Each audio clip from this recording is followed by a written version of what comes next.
आज मी दाखवणार आहे बटाट्याचे वेफर्स कसे बनवतात।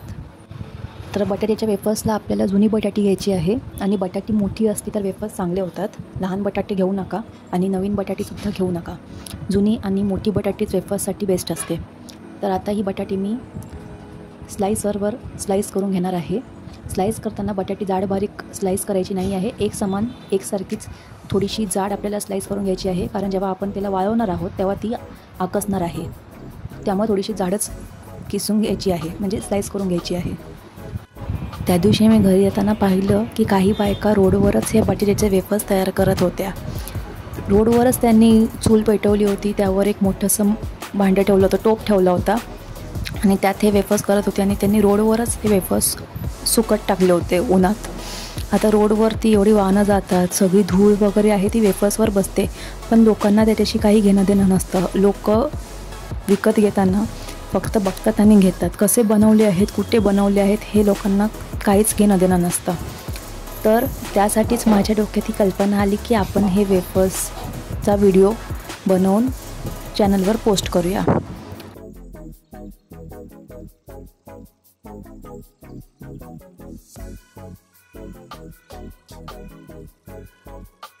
जर तुम्ही लिज्जत पापड किंवा उडदाचे जे पापड आहेत ते तुम्ही जर बघितले की कुठे बनवतात, कोणत्या झोपडपट्टीत बनवतात, तर तुम्ही पुन्हा कधी ते घेणार नाहीत।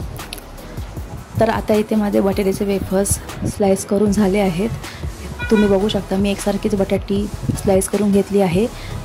एखाद दुसरी काही बटाटे जी आहेत ती माझ्याकडून एका बाजूने जाड आणि एका बाजूने पातळ अशी झालेली आहे। मी दाखवते तुम्हाला यातलीच एक काढून।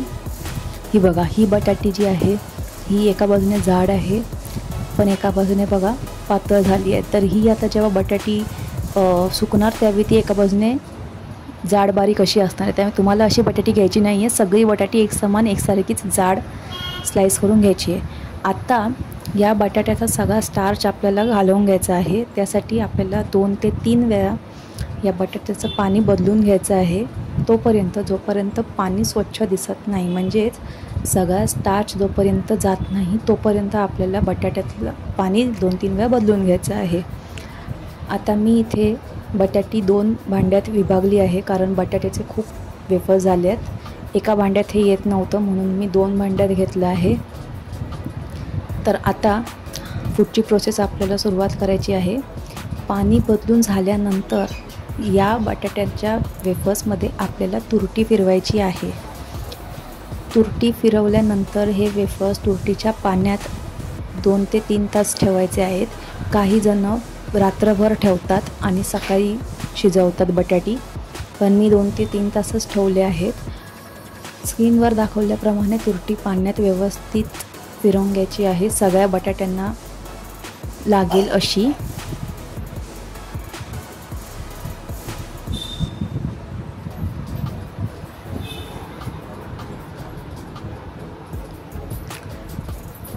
तर आता 2 ते 3 तास झाले आहेत आणि मी इकडे एका बाजूला एका पातेल्यात पाणी उकळायला ठेवलं आहे। पाणी पूर्ण उकळलं की त्यात आपल्याला बटाटी टाकायची आहे। त्याआधी तुम्हाला यात मीठ टाकायचं आहे आणि थोडीशी तुरटी फिरवायची आहे। तुरटी फिरवल्यानंतर हे जे पाणी आता मीठ टाकल्यावर सफेद दिसतंय ते एकदम ट्रान्सपरंट होणार, तुम्ही बघू शकता, हे बघा। तर अशी आहे ही तुरटीची कमाल।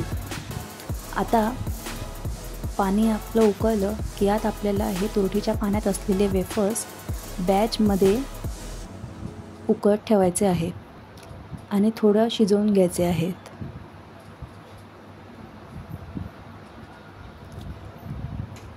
वेफर्स टाकेपर्यंत सांगते, तुम्ही जर माझ्या चॅनलवर नवीन असाल तर प्लीज लाईक, शेअर आणि सबस्क्राईब करायला विसरू नका आणि बेल आयकॉनवर क्लिक करा। वेफर्सचा हा पार्ट 1 व्हिडिओ आहे। पार्ट 2 जो आहे, जिथे मी उन्हात वाळवल्यानंतरचा जो भाग, जी प्रोसेस आहे तिथपासून ते वेफर्स तळून दाखवण्यापर्यंत हा माझा पार्ट 2 असणार आहे। तर तुम्ही जर पार्ट 1 बघितलं असेल तर सबस्क्राईब करा, सो डॅट की तुम्हाला पार्ट 2 परत कळेल। आता वेफर्स शिजल्यात की नाही ते आपण चेक करत आहोत। वेफर्स शिजल्यात की नाही ते अशा प्रकारे चेक करायचे। एक वेफर हातात घ्यायचा आणि तो असा एकसारखा मोडत असेल तर तो शिजलेला आहे आणि तुम्हाला आता गॅस बंद करायची गरज आहे।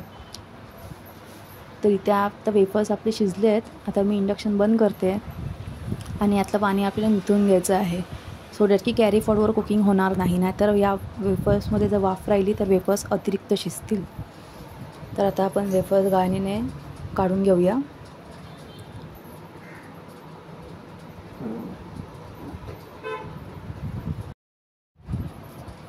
आता आपण हे गाळणीतनं सगळे वेफर्स काढून घेतल्यानंतर एका सुती कपड्यावरती सगळे वेफर्स आपल्याला वाळत टाकायचे आहेत.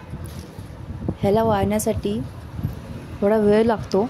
तुम्ही याला फॅनवरती वाळवू शकता, पण ह्याला कडकडीत ऊन पाहिजे, तेव्हा कुठे हे व्यवस्थित वेफर्स कडक होणार आहेत आणि तेलात टाकल्यानंतर हे फुलून असे वर येणार. तर आता दुपारची वेळ आहे आणि वेफर्स आता आम्ही टाकतो आहे. पार्ट 2 जो आहे तो मी लवकरात लवकर पोस्ट करेन.